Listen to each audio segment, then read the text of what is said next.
మనమందరము ఆశీర్వాదకరమైనటువంటి జనాంగంగా ఉండడానికి దేవుడు మనల్ని ఏర్పాటు చేసుకున్నాడు.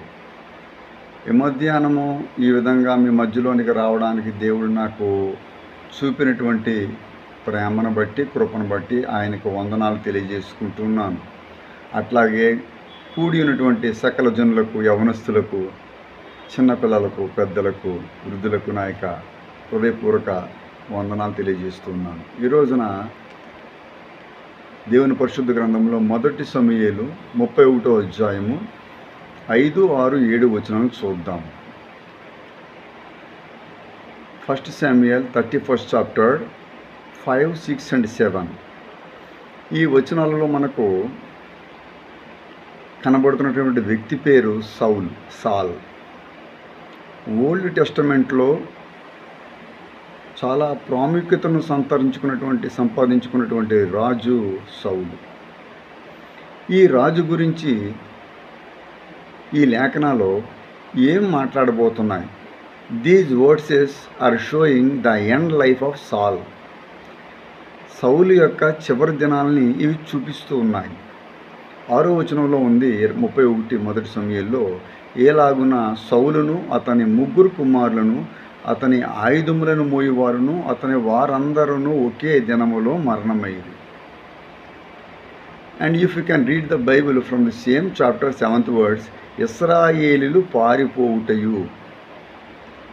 ఎవరు చూశారట? ఫిలిష్తీయులు చూసి వచ్చి ఆ నివాస గ్రామములలో వాటిలో కాపురముండురి. ఫినల్లీ ఈ వచనాల్లో సమస్త క్రైస్తవ జనాంగానికి, విశ్వాసులకు చూపిస్తున్నటువంటి గొప్ప మర్మము అందరూ కూడా జాగ్రత్తగా గ్రహించుకోవాలి.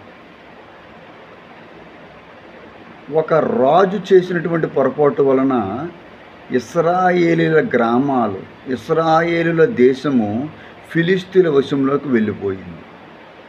కాపురముండిరి. ఇశ్రాయేలీల యొక్క దేశము శత్రువులకు నివాస స్థలం అయిపోయింది. మన హృదయాల్లో దేవుని ఆజ్ఞల పట్ల నిర్లక్ష్యము చోటు చేసుకున్నప్పుడు మన శత్రువు మన దేశములోనికి కాపురం ఉండడానికి వస్తాడు. ఆజ్ఞాతిక్రమమే పాపము. ఆజ్ఞాతిక్రమం శత్రువునికి కాపురం. అందరూ చెప్పండి, ఆజ్ఞాతిక్రమము శత్రువునకు కాపురం. దేవుడు తన జనులకు ఏర్పాటు చేసిన దేశంలోనికి శత్రువు, ఎనిమి అంటాడు, వచ్చేసాడు. ఎనిమి కాంకాడు, విజయం సాధించేశాడు. ఎనిమి, శత్రువు ఇశ్రాయేల్ దేశంలో కాపురం ఉండడం ప్రారంభించాడు. నేను మీకు చూపించినటువంటి మాటలను బట్టి మీరు గ్రహించవలసింది, with one man disobedience whole God's nation suffered. With one man's dishonesty whole family gone to death. ఒక మనుష్యుడి యొక్క దేవుడి పట్ల నిర్లక్ష్యం వలన అతని కుటుంబం అంతా కూడా మరణానికి అప్పజెప్పబడింది. ఇప్పుడు సౌలు స్థానంలోనికి మనము ఒక్కసారి రావాలి. ఏ పనులైతే సౌలు చేశాడో ఆ పనులను మనము చేస్తే మనకు కూడా ప్రాప్తించేది ఇదే.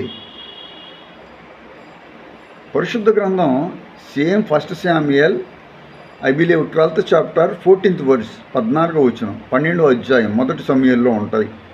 ఒక మాట ఉంది, ఒక వచనం, దానిలో మనకు కొన్ని పాయింట్స్ కనబడతాయి.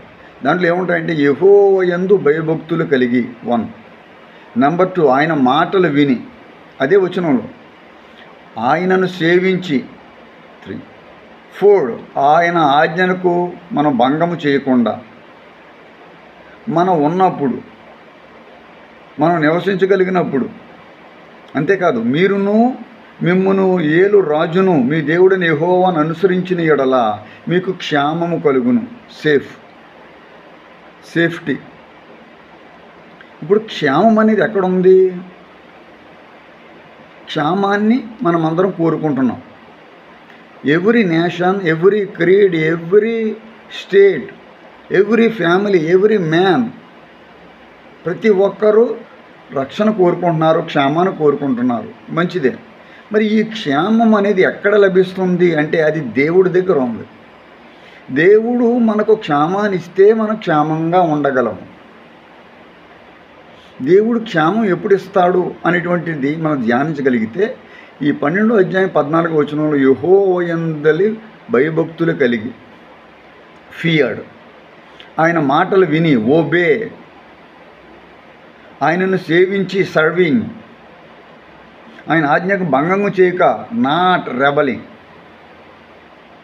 To the commandments of God.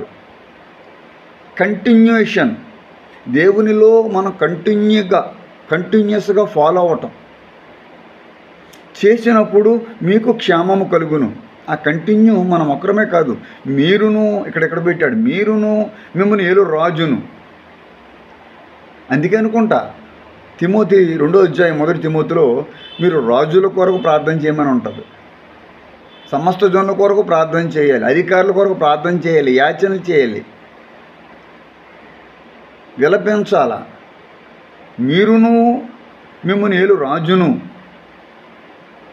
మీరు అనుసరించడం అప్పుడు మీకు క్షేమం కలుగుతుంది. ఎప్పుడు క్షేమం అనేది కలుగుతుంది? మీ ఇంట్లో క్షేమం ఉన్నదా లేక క్షేమం ఉన్నదా?